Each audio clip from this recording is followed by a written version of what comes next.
Flushfest. Flushfest pod. We're here from the Veritex Bank Championship, Texas Rangers Golf Club, Flushfest. Arlington, Texas. We've got Richie Sapp, tournament director. Everything that goes right this week is because of you, and everything that goes wrong, you blame on somebody else. It's not a bad gig. Everything I touch goes wrong. So it's the contrary. So my team is Well, you got grinding. us here. There's proof right there. Something's going wrong. Something's going We're out right here. But we've had a handful of players on. We're out here. We've set up kind of the player and caddy lounge, thanks to Richie who hooked us up. But we're going to shell you with a couple of questions because you're behind the scenes. You're the wizard behind the curtain on a PGA event, and that's pretty interesting, I think. So how did you get in? How did you come to be here? How did this all happen? And is this the most stressful week of your year? Easily the most stressful week of the year. Last week was just as stressful. It's my first tournament to run. I've got an incredible team behind me. We're having a lot of fun doing it. But it all came to be back in October of last year. The Korn Ferry Tour put out an RFP for the event, and being a local guy at Sport 5, my bosses called me and said, "Hey, what do you think about it?" And I had gone to the tournament last year just as a fan of the sport, fan of the game, and had a little bit of preconceived notions of the course, of the clubhouse, and the tournament. And I said, look, I think this is an incredible opportunity to really put on a good show out here. So I said, look, let's pursue this. Let's figure out a way to get it done. And ultimately found out probably end of October that we were selected to be the new operators of the tournament moving forward. And it means a lot to me being a local Dallas guy, grew up here, live here now, and the opportunity to be a part of the sport in the city that I love was something that just I had to say yes. I had to find a way to get it done. When you found out you were selected, did you kind of go, "Oh shit"? Yeah. Now what? Uh-oh. Well, yeah, give that background, because I thought that was interesting. When we met for the first time, I didn't really understand how that worked for these tournaments. Your company runs the tournament. Veritex Bank is the lead sponsor, and then everything else kind of falls into place, right? The PGA Tour and the Korn Ferry Tour have ownership of it, right? For sure. It's really a four-way partnership between the Korn Ferry Tour is like the governing body, really the organizer, the people that provide the platform, the field, the competition. The club supports us with access, food services, maintenance, everything.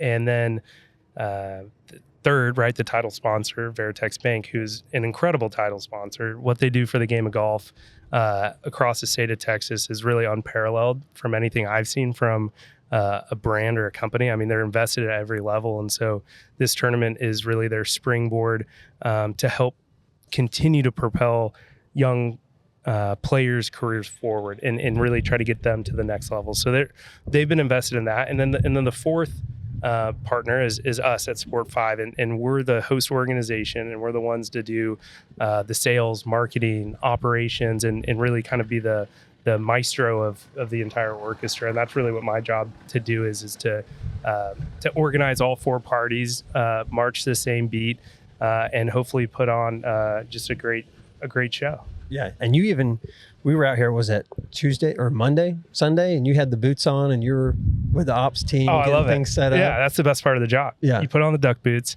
you get out with the guys, you hammer down some stakes, you line the rope up.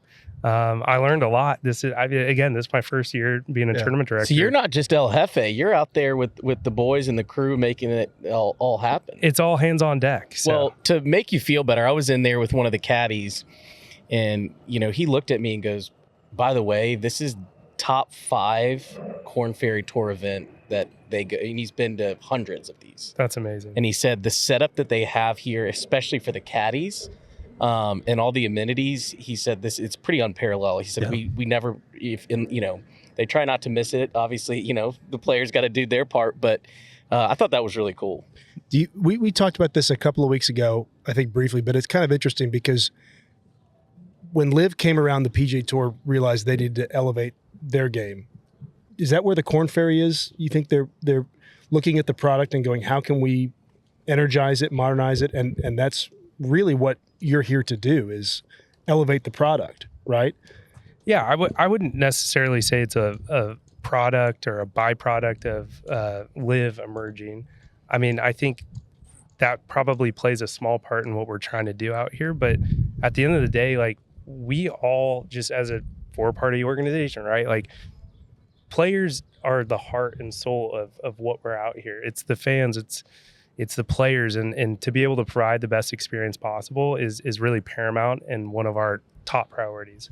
Right. And it aligns 100% to what Veritex is trying to do as a title sponsor, but also just an active supporter of the game of golf. Right. Like, they want folks to know that they're the Golf Bank of Texas. And, they want, anytime these Korn Ferry, this is the only stop on the Korn Ferry Tour in the state of Texas, and they see the opportunity to be hospitable, right? And I think that just trickles down to me. It trickles down to my team, and so we're a real player-centric tournament, and we're proud to be that. I'm pleased to hear that the guys are feeling the love. Yeah, this is definitely a signature event on their calendar. I mean, truly, it's top 26 for sure. Yeah.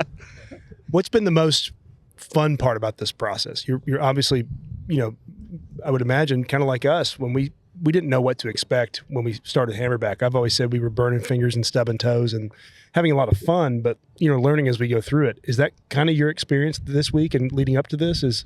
Are some things that catch you off guard, or some things that you were ready for and you go, that's exactly what I thought? Is it a mix of both? It's just a learning experience, right? Mix of both. I think the ability to be creative is the best part about the Korn Ferry Tour. It's we're allowed to try things. We're allowed to do things like this right here. Like, this is cool. Yeah. What you guys have done in the player dining area is, it's got to be the first time ever, and I think it's a fantastic lean into what we talked about, right? Like, how do we enhance a player experience? How do we make them feel like home when they come here? And that was the thing that Evan and I, when we first got connected, kind of anchored what we wanted to try to do together. It was, how can we take care of the players? And I think that's the best part, the creativity. Yeah, we were trying to figure out a way to make it as much like a 19th hole or, other locker room. It kind of set up, for the facility. It's a nice room. It's all, it's wide open, but, typical kind of conference room setup. So it's like, how do we get it turned into where it's more comfortable and just even the small stuff. We got the couches and the TV and all the different, snacks and all that stuff set up. I think it's even that small stuff. I heard a lot of guys say the same thing, where it was just like, man, thanks for doing this. This is great. Like, you don't get this anywhere else. It's funny. I don't know if we told you this. We called a couple of friends of ours who were former Korn Ferry players and asked them, hey, what do players tend to expect at these events? What would be a nice surprise? And they both independently gave us virtually the same list of things. Were like, this would be really nice to have. This would be like, yeah, might work, but don't go out of your way to do it. And it was kind of interesting because these guys have seen week in and week out so many different places do different things. And I think it's cool to take a position that it's about the players. I don't know, that sounds like a simple approach, but that's really what it is, right? I mean, that's why everybody comes out. And I think it's a great partnership, and it's been a lot of fun for us to see kind of behind the scenes what it takes to put this together. You turn up to a golf event and you think, okay, they put some stands up and they went out and played, but my God, I mean, there's so much work that we've seen you do go into this that you make it look easy. And I mean that sincerely as a compliment, because I know it's not. But what are you most looking for? Are you, like, when they tee off on Thursday, does your job get easier, or is it not until the final putt drops where you go, okay, now, like, the stress is over? I think it's my first time, I'm learning. I got to think that come Thursday when the guys tee off, the plan's in place. We'll make course corrections as needed. That being said, I don't think you fully relax until teardown's complete, right? But no, we're excited for Thursday. I want people to come out and experience this, right? We've built it. It's here. We've got a lot of fun storylines, right, in the field this week.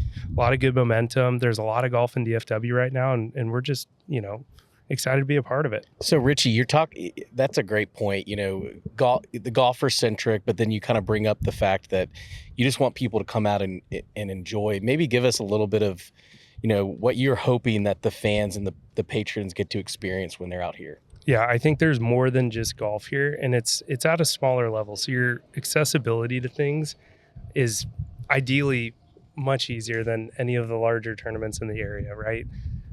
We have built a fan zone immediately when you walk in where you'll be able to sample 8 beer. You'll be able to sample On the Rocks.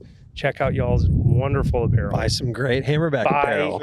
Hammerback. I mean, Come we're gonna out be here there. and buy Hammerback. Okay. All of it. Just All buy of us it. all out. Yeah. And we'll have food trucks out here. And I know that's stuff that is done, at different events, but candidly didn't necessarily happen here in the past. So thinking creatively with our partners at 8 Beer and reimagining how we could use that clubhouse space to do a, publicly available ticket that gives you clubhouse access and unlimited 8 beer. Pretty great. Yeah, If you use don't just get 8 of them. I'm You get 8 staring right unlimited. at it. I want to be there drinking an ice cold 8 beer right now. Smells good. Smells like barbecue too. You bring up a good point, though. Phoebe. Shout out Phoebe. You're talking and her about stuff. metros, and I know we were talking with some of the guys earlier, events in different cities. Dallas-Fort Worth, diehard sports market, right? And that's got to be huge, I would think, for not only the Korn Ferry Tour, but, other golf-related events. The people who come out to watch this are here because they really love it. And I think this is probably a really great market to put a tournament on. I would imagine that's your experience. Definitely. I mean, the enthusiasm is there. You see it with the 336, I think, is our final volunteer count. Wow. I mean, that's incredible for a Korn Ferry Tour event, and only having 5 months to try to work outreach. The volunteers are the backbone of what we do in terms of just operational excellence, and it stems from their passion for the sport. And so it's not hard to find people to raise their hand and say, hey, I want to be a part of this, and that's what moves me, right? That's awesome, Are we They're up technically early. volunteers? Are we getting paid for this? I don't think we are. Y'all are getting paid Yeah, we're getting indirectly paid. by Yeah, by selling our all of our That's nice in- apparel. indirectly, yeah. Yeah. Take us through, by the way, your golf history. Did you grow up playing the game? Are you what's your favorite course? Yeah. Give us a snapshot. Okay. Favorite course, Eisenhower Blue, United States Air Force Academy is the best course on the entire There you planet. Shout out Eisenhower Blue. I did not pick up golf until I played in college when I was bored in the middle of the summer, had some downtime. The golf course for us as cadets at the Air Force Academy, I mean, that was our retreat. That was our safe place where we could have a beer. You weren't going to get hounded by upperclassmen or what we call the permanent party, which is all the officers and senior enlisted folks that kept you in line, right? And so we could go out there, hit balls, relax, play 9, play 18. It was just a phenomenal place for me to find peace, and that's where I fell in love with it. Ironically, Jordan Spieth's in my class of Jesuit, class of 2011, and we used to make fun of him freshman year because he wasn't on the football team as a freshman. Everyone was on the team, and we're like, okay, what does it mean to be a good golfer? It's like I'm like Tiger Woods. Well, he's not Tiger Woods right yet, but so his career kind of opened my eyes to the sports industry at large, understanding that there's a lot that goes on behind the scenes, and it kind of pushed me towards wanting to get into golf. And Well, it's funny you say that about golf and other sports looking at it. I used to kind of tease my sister because she was a terrific cross country runner, but I'd say it's not a sport. And she'd go, yeah, it is. I'd say, there's no ball. Exactly. No ball. There's no ball. It's not a sport. You're just running around. But I bet they think differently about Jordan at Jesuit these days. I was wrong. Yeah. Got to hand up accountability on that one. Well, Hand up. So have you played Texas Rangers Yeah, in love it. in tournament condition? Did you get to go out and do it? Tomorrow's the pro-am. Are you Yeah. going to play tomorrow too? I'm gonna try to hit a couple shots. Yeah. I'm gonna be so stiff. I played a few weeks ago and it was perfect. I had a buddy of mine. He shot a 74 out here right in front of my face. I'm glad we weren't betting that day. I would have gotten smoked. Yeah. Playing a Wolf Hammer game, I bet. God, yeah. I mean, he would have. I would have. I would be working for you, right? I don't know. I'd be I'm selling merch along with you. They're like, you Yeah. can't do that. I'm like, I literally have to. Right? I need the money. Yeah. So yeah, Austin smoked me out here. It's great. I love coming out here. I think that's what's a really unique thing about our event. I think there's two things that kind of could compel people, and ironically, they're complete opposites, right? Like I look at a Colonial, which is obviously a private course. There's a sense of interest and intrigue to be out there in a private environment that you may not ever be able to have access to. Out here at Texas Rangers, anyone can sign up. Play. Yeah. Just get a green a tee time, right? Online. And so I think it's fun if you've played a course to then be able to watch the pros play it. Yeah, 100%. I think there's something cool about It's also very humbling. He's very As you go, oh, okay. because these guys go low out here. That's a par 4. Yeah. You drove the I think green. that's one of the things that makes like same thing you're saying, Pebble Beach and some of those courses so special. It's obviously beautiful out there, but also knowing that you're playing in the same spot that the tour pros have played, you know, and seeing what you can do, although it's never going to be as good. So take us behind the curtain real quick, because we're new to this. Obviously, you're relatively new to this, but some of the other sponsors and vendors probably are not. And is it pretty hands-off with some of them who've done this before and have a team in place for this kind of thing? And they go, we got it. Here's what we need. He's asking if you're tired of my text messages. How many times has he hit you up? No, look, this partnership is like the most innovative one, right? That I've been done. fun. It's been a lot of fun. So we're creating this in real time. So there's a level of back and forth that's simply required. You're not bugging me, Evan. No. We love this. This is exciting. I think on the Korn Ferry Tour, at least here in town, I think I've really tried to lean into support from the city of Arlington. And so not every, sponsor that we have this year was there in the past. And I think that's something I'm proud of, but kind of being a guide to them in terms of hospitality and entertainment, we didn't really lean into a ton of brand partners or signage or things like that, because we really think the value's in the experience. So on the experience side, and I'm not saying that the signage isn't important, the branding, it doesn't work. I mean, it does, but I really think there's another level to it. And being in the fan zone, interacting with fans, it is, being able to open up the clubhouse and have your brand associated with that VIP ticket. It's the hospitality area that we're sitting over here, these tailgate suites, right? It's about the experience. And so, I've had to learn how to, work those deals. This is my first time, bringing in partners like this. So, but the good news is Sport 5, the company that I work for, this is our 7th owned and operated event across North America. So. I was going to ask you, we talked about this the other day. This is the only tournament. I can't remember. I thought we talked about this. Is this the only tournament you run, or what do you do when this is done? What's next? Yeah. And then what are the other tournaments, I guess, out of curiosity? Yeah, prep for 2025. It's going to be hit the ground running. I mean, I'm already thinking the hamster wheel's spinning fast, because, we're learning kind of in real time, like what this tournament can be. So there's going to be a lot of lessons learned. Like, we didn't get everything correct, obviously, and we just want to make those improvements for next year. I'm blessed to be able to really focus on this, but finding other ways to grow our business is another priority of mine, just across all of the things that Sport 5 does.